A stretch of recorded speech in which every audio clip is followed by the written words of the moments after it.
Hey guys, it's Coach Allen, and I want to share with you some exercises and more importantly, some overarching concepts of how you can improve your balance as a basketball player. I'm of the opinion that balance is one of the most underrated and least talked about components of basketball athleticism.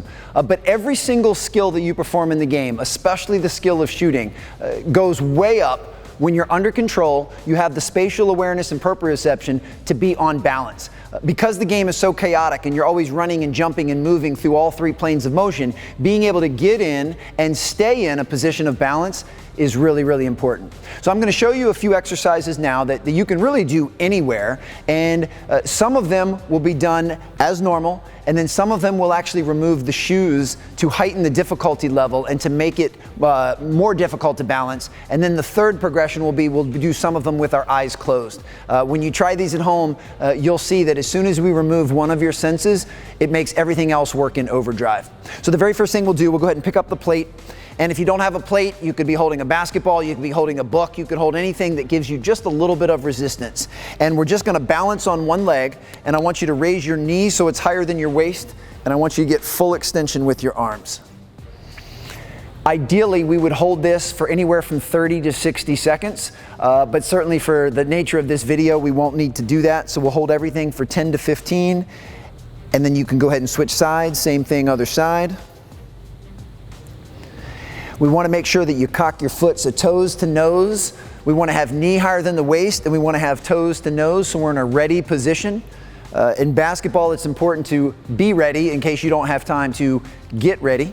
Now let's go back to the original side and raise up, and then just close your eyes. You can see just by eliminating sight that it's already causing his ankle, knee, and foot to work into overdrive, which makes it harder and more challenging, but that was the goal. And go ahead and switch sides. That's perfect. Same thing. Once you're set, you can close your eyes. That's perfect. And go ahead and put it down, and why don't you go ahead and slip your shoes off, and we're going to do the exact same thing with no shoes.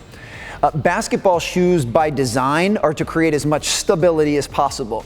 So in order to improve our stability and improve the strength of the musculature in our feet and ankles, then we want to remove the shoes. We want to make the training atmosphere as challenging as possible. So when we put our shoes back on and we actually lace them up and get on the court, it'll seem much easier by default. We'll do the exact same two exercises there, once with eyes open and then just close eyes. So just do about 5 seconds of each.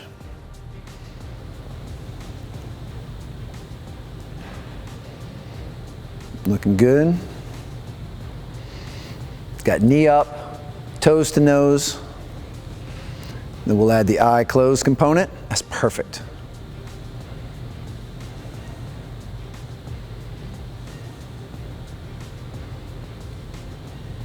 Beautiful.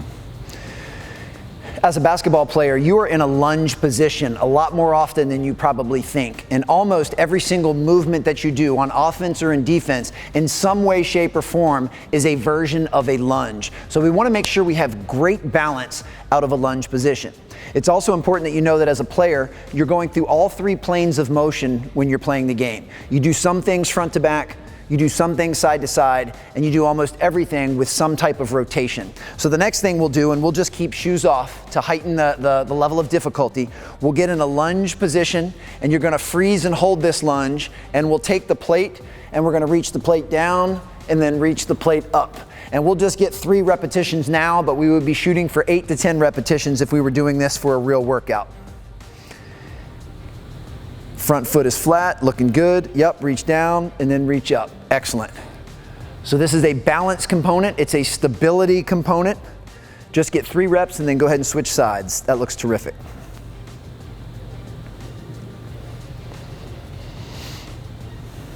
We don't need to do it for the video, but we could also do this with eyes closed. Eyes closed, barefoot is going to be the highest level of difficulty for anything balance oriented that we do. Excellent. The next one we'll get down in that same position, and this time we'll hold the plate or med ball or basketball overhead, and we're simply going to sway side to side. So we're trying to keep our center of mass and center of gravity stable, but we're going to get as much sway in the core as possible. You can keep eyes open the whole time. Excellent.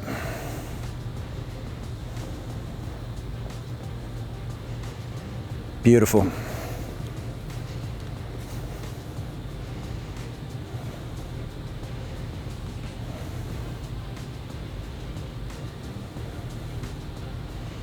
And the last one we'll do from this lunge position, arms straight out, is we're gonna get a 180-degree twist. Trying to keep your head and shoulders locked into one position so that your head and eyes move with the plate.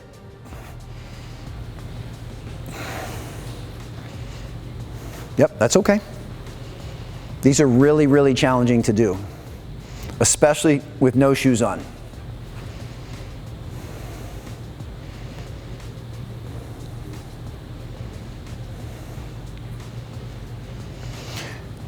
And these are just a couple examples of some things you can do to improve your balance. As you can see, you can do them just about anywhere. I mean, you could even do these in your bedroom if you needed to. Remember that we have shoes on with no weight, eyes open is the base level. And anytime you're looking to progress and make things more challenging or difficult, we can remove sight, one of our senses, we can remove shoes, which will eliminate some of the stability, and we can add an external resistance like a plate or a ball. If you incorporate these into what you do on a regular basis, this could be part of your warm-up and prep work, could be something you do post-workout, but it will make sure that you are with purpose and intention improving your balance as a basketball player.